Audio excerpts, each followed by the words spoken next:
Technology ఎంత అడ్వాన్స్‌డ్‌గా ఎళ్తుందంటే, మీకు సింపుల్‌గా అర్థం అవ్వటానికి ఒక ఎగ్జాంపుల్ చెప్తాను నాగరాజు గారు. Okay sir. 'రోబో' మూవీ చూసాం. అందరూ అవును. చూసుంటారు. ఈవెన్ హ్మ్. ఇప్పుడు జనరేషన్ వాళ్ళు కూడా దాన్ని చూస్తున్నారు.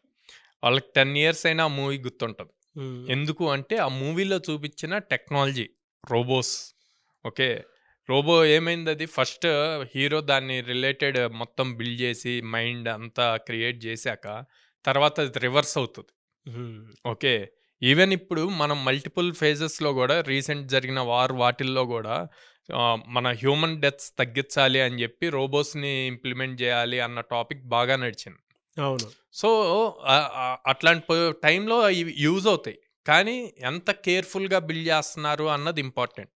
అలాంటి ప్లేసెస్‌లో జాబ్స్ ఎక్కువ పెరుగుతాయి. హ్మ్. ఎందుకంటే హ్యూమన్ ఇంటెలిజెన్స్ అన్నది చాలా ఇంపార్టెంట్. ఆ హ్యూమన్ ఇంటెలిజెన్స్ ఎంత పర్ఫెక్ట్‌గా ఇస్తేనే, ఆ రోబో ఇంటెలిజెన్స్ గూడా, ఏఐ ఇంటెలిజెన్స్ గూడా అంత ప్రాపర్‌గా వర్క్ అవుతది.